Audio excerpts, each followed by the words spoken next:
Merci de votre attention, madame, monsieur. L'actualité ce soir, cette cérémonie de décoration à la présidence de la République, le PDG de China Merchant Group Limited et son adjoint ont été distingués par le chef de l'État. Le groupe chinois est présent au port autonome de Lomé. Le HCOUM, le Haut Commissariat à la Réconciliation, a déréoué dans le goût. Les populations ont été conviées là à un meilleur vivre ensemble après les troubles enregistrés lors de la révision électorale. Les responsables de l'institution ont aussi rencontré Monseigneur Barriga de la CVJR, qui avait justement formulé la recommandation à mettre en œuvre par le HCOUM. Enfin, la présidentielle au Nigeria, le pays est dans une attente fébrile. Les premiers chiffres donnent le président sortant et le chef de l'opposition coude à coude. Une partie du pays est sous couvre-feu ce soir. Voilà, madame, monsieur, le sommaire. Bienvenue. Voici le journal. Bonsoir à tous. Image tout d'abord de cette cérémonie de décoration. Nous l'annoncions tout à l'heure en titre. C'était hier à la présidence de la République. Dans le grand rôle, le chef de l'État a honoré le PDG de China Merchant Group et son adjoint. Le groupe pour votre gouverne a participé à la construction du terminal à conteneurs privés pour le transbordement au port autonome de Lomé. La cérémonie, le récit, Aimé Abalou. Le Togo rend hommage au China Merchant Group, partenaire stratégique qui vient de s'implanter au port autonome de Lomé à travers sa filiale Lomé Conteneur Terminal. Un ambitieux investissement qui va générer un boom d'activité sur la plateforme portuaire, des ressources pour l'économie togolaise et des emplois pour les jeunes. Des perspectives assez prometteuses pour lesquelles le chef de l'État a tenu à honorer les hauts responsables du groupe par des distinctions honorifiques. Le PDG de la compagnie, Li Xiaopeng, en premier, a eu l'honneur de recevoir les insignes de la République togolaise. Excellence, Monsieur le Président de la République, Monsieur le Premier ministre, Mesdames et Messieurs les ministres, Monsieur l'ambassadeur de Chine au Togo, Monsieur le Président directeur général de China Merchant Group Limited, l'heureux récipiendaire de ces jours est né en mai 1959. Il s'appelle M. Li Xiaopeng. Titulaire d'un doctorat en économie et spécialisé dans la finance, il a occupé de nombreuses fonctions. Il est le vice-président et l'administrateur délégué de la China Merchant Holding Company, dont les actions sont inscrites à la bourse de Hong Kong. Monsieur Li Xiaopeng est également l'administrateur non exécutif de la China Merchant Bank, dont les actions sont inscrites à la bourse de Shanghai. Auparavant, monsieur Li Xiaopeng a été chef adjoint de la filiale de Henan Industrial Commercial Bank of China avant d'en assumer quelques années plus tard la présidence.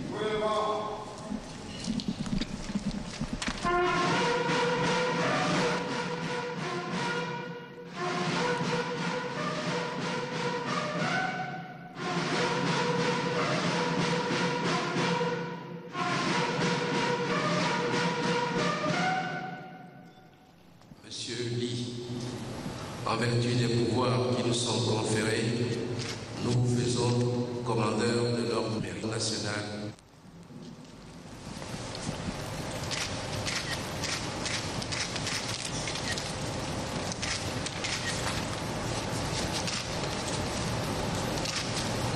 Thank you. Thank you very much. Congratulations. Thank you.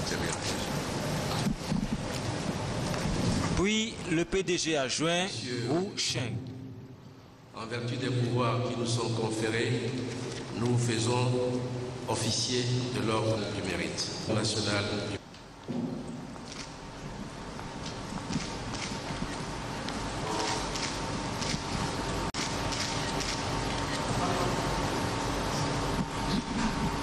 Cette cérémonie est une illustration de plus de l'état fructueux de la coopération économique qu'entretiennent le Togo et la Chine.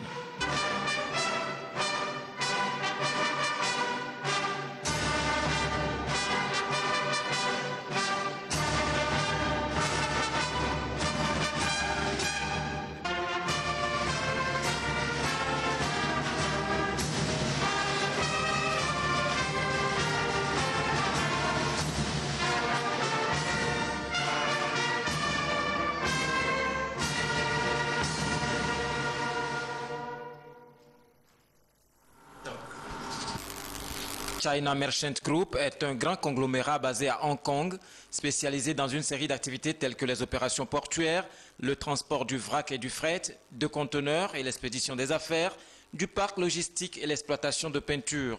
La société, actionnaire à 50% de Tesa Maritime Limited, envisage même d'aller plus loin avec le Togo. Elle compte mener des prospections en vue de poursuivre ses investissements dans des projets d'infrastructures de soutien au port autonome de Lomé, autoroutes, chemins de fer, aménagement de ports secs, afin de lui permettre de maintenir son leadership et sa compétitivité dans la sous-région.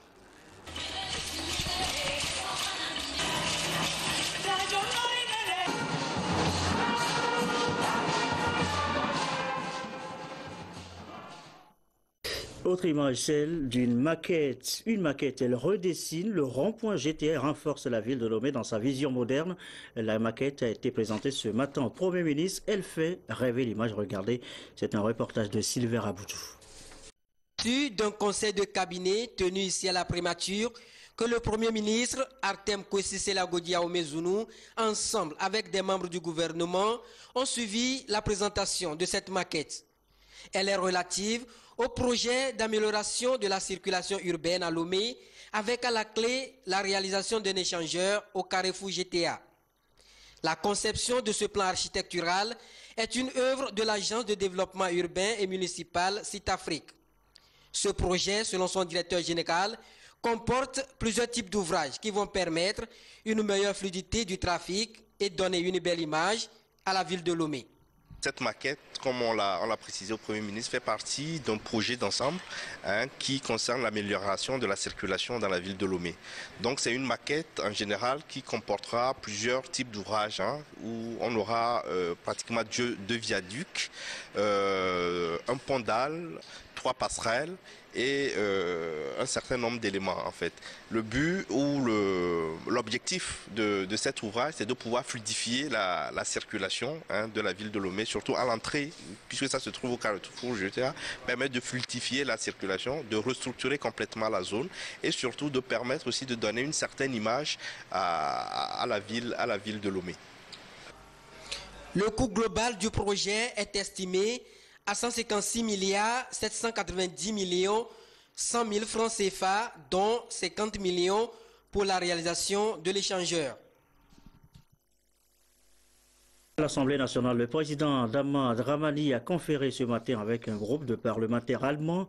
La coopération économique et parlementaire a été évoquée à l'occasion. Les précisions au micro de Eric Janipo.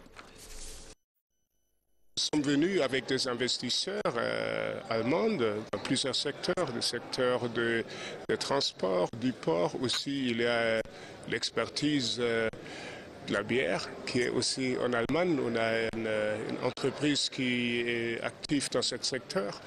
On est là donc pour ajouter l'élément économique aux bonnes relations avec le Togo et l'Allemagne. Ça c'est ma première visite au Togo. J'ai juste aussi reçu la demande de votre président du Parlement de visiter l'Allemagne. Ça, j'ai bien notifié parce que, bon, visiblement aussi j'ai un côté africain. J'ai une mère allemande, j'ai un père africain. Mon objectif dans la politique est d'intensifier les relations avec les pays africains et avec l'Allemagne. C'est-à-dire, concrètement, je vais poser cette demande à mes collègues au Parlement, au président du Parlement, que le président du Parlement togolais va visiter le pays et j'espère que ça va se réaliser. Voilà, c'était l'audience accordée donc ce matin par le président de l'Assemblée nationale. L'actualité ce mardi, c'est aussi la suite de la tournée des quartiers de Lomé de Gilles Bebara. Le ministre de l'administration territoriale était cet après-midi à Amoutiévé. Les habitants ont été conviés à la non-violence pendant cette période électorale. Des gages pour un scrutin transparent ont été également donnés par le messager du gouvernement, Chassim Labaga. C'est sous le signe de la bénédiction, à travers une fine pluie bienfaisante, que se sont déroulés les échanges citoyens entre le ministre Gilbert Bawara et la population d'Amoutivé. Ces échanges libres, francs et empreints de convivialité ont permis au ministre de l'Administration territoriale d'expliquer de façon méthodique les différentes mesures prises par le gouvernement pour que le scrutin présidentiel du 25 avril se déroule dans un climat apaisé, mais également qu'il traduit le choix des électeurs.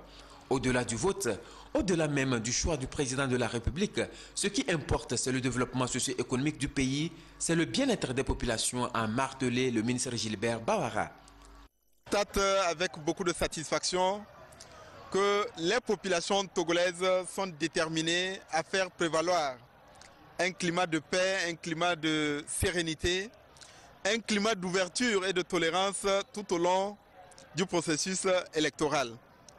J'ai été impressionné par la tendance que j'ai trouvée auprès des populations de dire la priorité de notre pays, la principale préoccupation des populations, c'est le développement économique et social. Nous avons parlé des problèmes de santé, des problèmes d'éducation, des problèmes de chômage, des problèmes d'espace et de place publique où on peut avoir des réunions, de la nécessité de continuer à aménager les voies publiques, à étendre l'éclairage et l'électrification dans les différentes localités.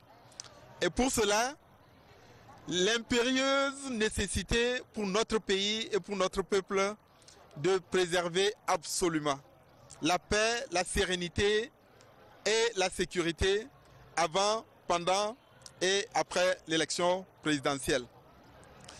J'ai été satisfait de voir que les populations comprennent le bien fondé des mesures qui ont été prises par la CENI et par le gouvernement.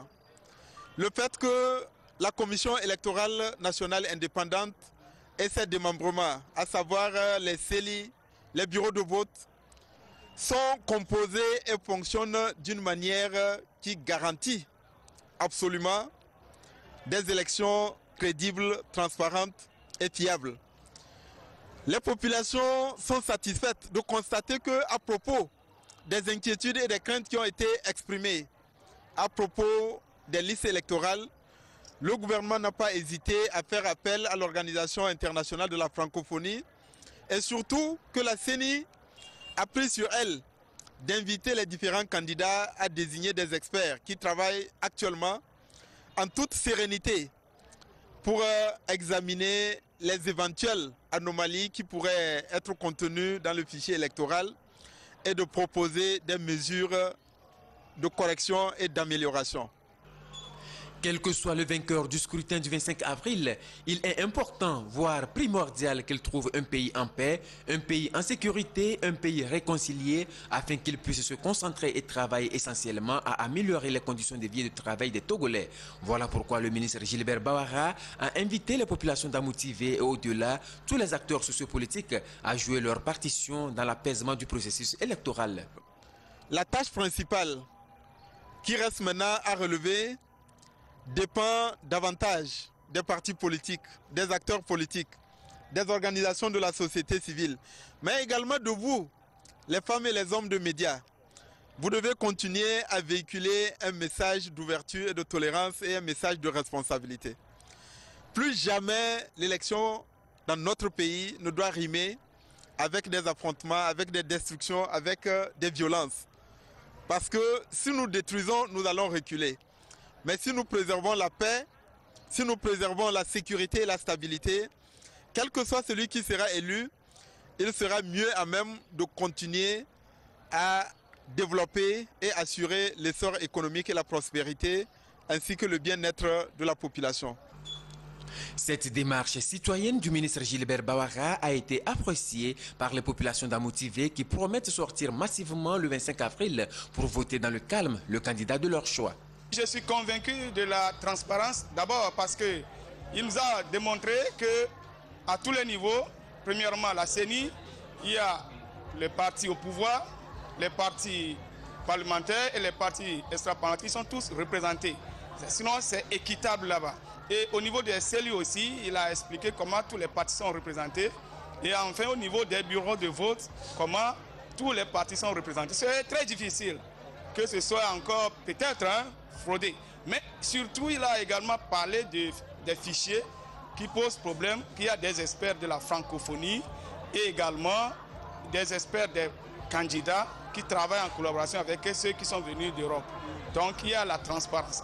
Apaisé, oui, parce que tout le monde maintenant comprend qu'on est tous Togolais, on ne doit pas s'affronter les uns les autres. Bon, le ministre, il nous a dit, après les élections, tout ça, de revenir calmement à la maison et de ne pas faire la violence. Là, c'est une très bonne chose. Et nous avons pris note qu'après les élections, ou bien après avoir voté, nous allons tous revenir calmement à la maison et attendre le résultat. Nous sommes tous Togolais et à ce titre, nous sommes tous frères et sœurs. Les élections ne doivent pas être des occasions de division et d'affrontement, a insisté le ministre Gilbert Bahara. Il a expliqué que le droit de vote est un droit fondamental reconnu par la constitution togolaise. Alors, voter, c'est participer à la gestion du pays et donc un devoir citoyen. Voilà pour la tournée du ministre Bahara à Moutiévé notamment cet après-midi. De son côté, le Ashkroun prône aussi le vivre ensemble. À Djeroué, le message résonne encore plus fort. Djeroué dans le goût qui a connu, vous le savez, des moments de trouble lors de la révision des listes électorales. Le passage du Ashkroun à Djeroué, le compte rendu Erdo Kidifou. Les membres du Haut Commissariat à la réconciliation et au renforcement de l'unité nationale se sont rendus dans le village de Djeroué dans le goût pour apporter un message d'apaisement aux populations de la localité. Ce déplacement de la présidente de cette institution, Awanana, et sa délégation fait suite aux incidents survenus dans la localité lors de la révision des listes électorales. Les entretiens ont eu lieu avec les deux communautés, puis avec les chefs traditionnels pour tenter de trouver une solution durable aux problèmes d'ordre foncier qui les opposent. Au sortir des échanges, les deux parties ont décidé d'enterrer la hache de guerre et de privilégier le dialogue, le respect de l'autre, des valeurs qui favorisent l'harmonie et le vouloir vivre ensemble. Je suis très content de vous recevoir et je suis là pour vous écouter toujours. Je ne vais jamais vous décevoir. Et si lui aussi, il est comme moi, je pense que nous pouvons aller de l'avant et que le village Djeroué va progresser un jour. La délégation est arrivée. J'ai été content aussi et j'accepte de tout ce qu'ils ont amené comme conseil. Et nous allons marcher et mobiliser notre population pour qu'on puisse rester comme avant. Sinon, on n'avait pas de problème. Devant les membres du Ashkroun, ils se sont engagés à mettre en œuvre les conseils reçus pour la préservation du climat de paix avant, pendant et après l'élection présidentielle du 25 avril. Et le Haut Commissariat à la réconciliation, vous le savez, est chargé de mettre en œuvre justement la recommandation de la CVJR, les 68 recommandations. Celui-là qui avait présidé aux destinées de la CVJR, eh bien c'est Monseigneur Nicodème Bariga. Le Ashkroun a rendu visite à l'évêque pour conseiller la rencontre, le compte rendu Nathalie Panengue. Les membres du Haut Commissariat à la réconciliation et au renforcement de l'unité nationale Ashkroun, en tournée dans la région des Plateaux, ont eu des échanges avec Monseigneur Nicodème Bariga. L'entretien avec l'ancien président de la commission Vérité, Justice et Réconciliation CVJR a permis à la délégation de Ashkroun de bénéficier de son soutien et de ses conseils pour la réussite de la mission. D'abord, je leur ai présenté mes félicitations et mes encouragements pour cette tâche assez difficile et attendue par le peuple togolais tout entier. En termes de conseils ou d'exhortation, je leur ai dit de remplir leur mission avec beaucoup de dévouement et en faisant attention aux attentes du peuple. Mais il est évident que quelque part leur mission seront aussi limitées et par beaucoup de contingences, beaucoup de contraintes. Nous avons surtout échangé par rapport au travail qui avait été fait précédemment. C'est donc une tâche assez difficile qui attend les membres de Ashkroun au regard des attentes de tout le peuple togolais, a reconnu Monseigneur Nicodème Bariga, puisqu'il appartient à cette institution de mettre en œuvre les 108 recommandations de la CVJR. Il a promis leur remettre les archives du travail fait par la CVJR afin de faciliter leur mission.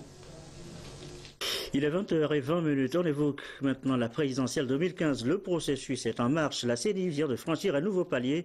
Elle vient de recevoir l'encre indélébile qui participe aussi à l'opération de vote et serre la clé. Ces tubes contiennent un élément indispensable qui certifie la crédibilité de la présidentielle. Il s'agit de l'encre indélébile. Elle permettra d'éviter les votes multiples, les fraudes, en facilitant également l'identification des électeurs qui ont déjà voté. La CENI, dans le souci d'organiser une élection transparente, vient donc de réceptionner la précieuse substance, 18 000 flacons livrés par la société Netcom. On a participé à un appel d'offres. Et les critères, c'était quoi? Il fallait d'abord donner 12 échantillons, tester au laboratoire, qui confirme la teneur en nitrate, qui est de 25%.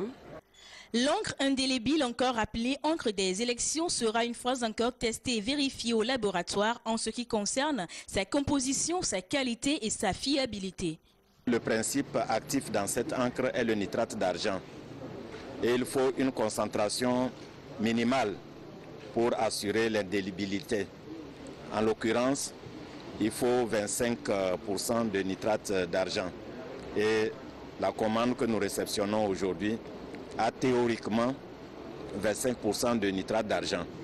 Théoriquement parce que le spécimen qui avait été présenté et analysé en laboratoire, au laboratoire de chimie de l'Université de Lomé, l'avait attesté.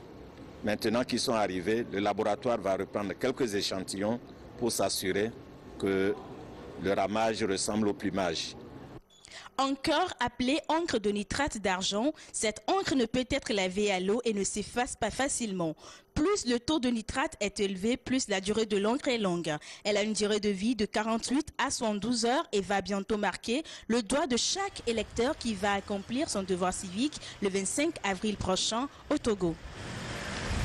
Et à propos encore de la présidentielle togolaise, voici ce communiqué que le président de la Haute Autorité de l'Audiovisuel et de la Communication invite les responsables des partis politiques et regroupements de partis politiques ou leurs représentants dûment mandatés dont les candidats sont retenus par la Cour constitutionnelle pour prendre part à l'élection présidentielle du 25 avril 2015 à assister à la séance de tirage au sort de l'ordre de passage de leurs messages et déclarations sur les médias officiels qui aura lieu le jeudi 2 avril 2015 à 9h précise à l'hôtel Edaoba de Lomé. Les médias officiels, la presse privée ainsi que les correspondants de la presse étrangère sont invités à assurer la couverture de cette cérémonie. Voici justement un autre communiqué qui fait donc référence aux dates d'enregistrement. Le président de la Haute Autorité de l'Audiovisuel et de la Communication informe les partis politiques et regroupements de partis politiques dont les candidats sont retenus par la Cour constitutionnelle que suite au report de la date de la présidentielle, désormais fixée au 25 avril 2015, le nouveau calendrier d'enregistrement des messages de leurs candidats se présente comme suit. 1. Dans les studios de la télévision togolaise pour les messages à diffuser à la TVT, enregistrement du premier message le mardi 7 avril 2015, enregistrement du deuxième message le lundi 13 avril 2015, enregistrement du troisième message le lundi 20 avril 2015. Dans les studios de Radio Lomé pour les messages à diffuser à Radio Lomé, enregistrement du premier message le mercredi 8 avril 2015, enregistrement du deuxième message le lundi 13 avril 2015, enregistrement du troisième message le samedi 18 avril 2015. Dans les studios de Radio Lomé pour les messages à diffuser à Radio Cara, enregistrement du premier message le jeudi 9 avril 2015, enregistrement du deuxième message le mardi 14 avril 2015, enregistrement du troisième message le dimanche 19 avril 2015. Au siège de la HAC pour les messages à publier dans Togo Presse, les tests avec éventuellement des illustrations des interventions des candidats à publier dans Togo Presse sont déposés sous pli fermé à l'attention du président de la Haute Autorité de l'Audiovisuel et de la Communication au siège de l'institution 48 heures avant la date de leur publication selon le calendrier qui suit. Dépôt du premier message le mercredi 8 avril 2015. Dépôt du deuxième message le mardi 14 avril 2015. Dépôt du troisième message le lundi 20 avril 2015. Tous les partis politiques et regroupements de partis politiques sont invités à respecter scrupuleusement le calendrier si est déçu. La présidentielle encore, mais à l'étranger, cette fois-ci au Nigeria précisément, c'est notre troisième titre. L'ambiance sur place est électrique, l'attente fébrile, les premiers chiffres donnent Goodluck Jonathan, le président sortant, au coude à coude avec le chef de l'opposition, le général Muhammadu Buhari. Tout va tout lentement. Ici, les gens continuent à vaquer normalement à leur occupation. Tout à l'heure, alors que la télévision nationale annonçait que l'État de Lagos est tombé au maître du général Buhari, on a entendu une grosse clameur. Des cris depuis le quartier d'Ikeja, un quartier populaire de Lagos où j'étais. Ce quartier réputé proche du PDP au pouvoir a aussi voté majoritairement Buhari. La raison est toute simple, densément peuplée par des populations venues du Nord. On se sent ici solidaire de ce qui se passe dans le nord-est du pays avec les déplacés et les nombreux morts de Boko Haram. Le vote communautaire et religieux est un phénomène très prononcé au Nigeria, pays mosaïque, et le plus peuplé d'Afrique avec ses 173 millions d'habitants, majoritairement chrétiens dans le sud du pays et musulmans dans la moitié nord du pays. Autre problème pour le PDP, sur les 5,8 millions d'électeurs attendus, seuls 1,7 million sont allés aux urnes à Lagos, considéré comme un état clé du scrutin. On assiste donc à des résultats d'un vote champion. Et nous venons donc de l'apprendre. Selon certaines informations, eh bien, les résultats provisoires donnent ce soir le général Muhammadu Buhari gagnant donc du scrutin. Le général Buhari vainqueur. Le vainqueur serait même déjà félicité par le président sortant Goodluck Jonathan. Information donc à confirmer dans les prochaines éditions. Retour chez nous, escale dans les eaux territoriales togolaises pour cet exercice de simulation des dispositifs de sécurité et de sûreté ont été testés pour renforcer les mesures de protection, de surveillance du port autonome de Lomé, l'exercice, les objectifs de Douaré et de Msoussoukou.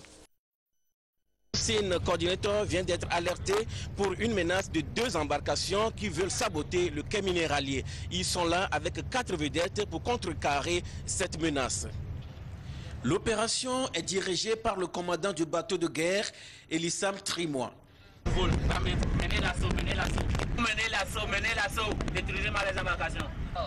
Cet exercice de simulation est coordonné par la préfecture maritime qui a convoqué aussitôt une réunion de crise. Au même moment a lieu une simulation de prise d'otage du commandant du port qui sera ensuite libéré grâce à l'intervention des forces de l'ordre. Après ces opérations qui se sont déroulées à la fois en mer et sur la base marine, tous les acteurs font un débriefing. Il y a eu 2 actions, une venant de la terre, enfin deux mouvements, une venant de la terre et une venant de la mer. Donc on était donc tenu de traiter avec ces 2 situations. Voilà un peu le thème. Donc voilà, c'est un exercice. Ça permet donc de tester le système en place et puis de tirer des enseignements. Les opérations ont duré plus de 2 heures et les opérateurs économiques qui ont pris part aux différentes étapes d'intervention pour la sécurisation du port sont visiblement rassurés. Ce message, nous allons le transmettre à nos armateurs à l'étranger pour qu'ils sachent que la sécurité et la sûreté sont bien entretenues au port de Lomé. Le dernier exercice remonte en 2008 et il est souhaité ici que cela soit beaucoup plus fréquent pour tester le dispositif sécuritaire dans le contexte de l'ISPS, Code international pour la sûreté des navires et des installations portuaires. Nous avons l'habitude aussi de dire qu'il faut s'entraîner comment on va se battre. Et s'entraîner pour comment on va se battre, c'est faire preuve de réalisme. Donc prochainement, quand on jouera ça encore ensemble nous verrons à prendre en compte certaines contraintes. L'exercice a permis de recueillir l'avis de tous les acteurs impliqués dans l'action de l'État en mer afin de corriger les insuffisances constatées. Et voilà, dans le reste de l'actualité, sachez que le Conseil national de la statistique a procédé cet après-midi à Lomé, dans les locaux du CASEF, à l'installation des membres des comités sectoriels du dit Conseil. Ces membres auront appuyé le secrétariat technique du Conseil technique de la statistique dans la préparation des sessions et la mise en œuvre des décisions du CNS, l'élaboration des programmes pluriels et annuels d'activités statistiques. Tanzouma Ali et Sherlock Moussibé pour les précisions. Installation des membres des comités sectoriels du Conseil national de la statistique CNS. Ils auront à appuyer le secrétariat technique du CNS, qui n'est autre que l'INSID, Institut national de la statistique et des études démographiques et économiques, dans la mise en œuvre des décisions du CNS, la mise en place des données fiables pour garantir une meilleure évaluation des programmes et projets de développement. La mesure du développement exige que le Togo puisse se doter d'outils statistiques qui soient performants, de sorte que nous puissions exactement évaluer la performance de nos politiques publiques. Et à cet égard, les comités ont été créés sur la base des différents secteurs d'activité de notre pays, et ces comités vont rendre compte le plus possible au noyau dur du Conseil national de la statistique, qui lui-même est finalement le conseiller du gouvernement en matière de travail, de réflexion, d'études de nature statistique. C'est donc un impératif pour le Togo de disposer des données régulières et actualisées, d'autant plus que le développement de la mesure, c'est la mesure du développement. À l'heure où nous voulons progresser dans les classements Doing Business de la Banque mondiale, à l'heure où nous voulons être éligibles au Millennium Challenge Corporation, à l'heure où nous voulons augmenter notre score dans le classement du CPIA qui évalue la performance des politiques publiques, nous avons besoin d'un outil statistique performant, et c'est la raison pour laquelle le gouvernement fait le maximum pour que les statistiques jouent le rôle de premier plan dans notre pays. C'est par décret présidentiel que le CNS et l'INSID sont rendus opérationnels. Et par arrêté ministériel, ces statisticiens ont été nommés pour renforcer les ressources humaines et ainsi relancer la tenue régulière des sessions du CNS. Le processus a été financé par l'Union européenne. Ce communiqué, avant de refermer cette édition du soir, communiqué à l'attention des présidents de l'Union musulmane et des honorables imams des mosquées centrales des préfectures et de la commune de Lomé. Dans le cadre du processus électoral de 2015, le Bureau national de l'Union musulmane du Togo a décidé que notre communauté organise des cérémonies de prière et d'invocation au niveau de toutes les mosquées de vendredi en général et en particulier dans les mosquées centrales de toutes les préfectures du pays, notamment après la prière rituelle de Djouma. Le thème autour duquel se porteront les prières et les invocations est le suivant: l'élection présidentielle 2015 sans violence avant, au cours et après. Les dates retenues des cérémonies sont les suivantes: vendredi 3 avril 2015 après Djouma, vendredi 10 avril 2015 après Djouma, vendredi 17 avril 2015 après Djouma. Toute la communauté musulmane, à travers ses prières, adressera à Allah le Tout-Puissant des supplications afin de permettre au peuple togolais de passer dans la paix et la quiétude cet événement majeur.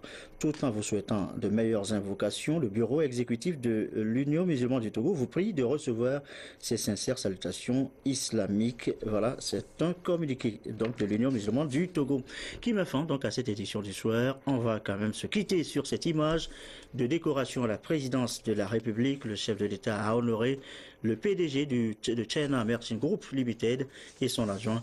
Le groupe chinois est présent au Togo au port autonome de Lomé. La soirée sur la télévision togolaise, la météo, et Cléo Sabine Poko tout à l'heure pour les prévisions. 20h50, le journal de l'économie.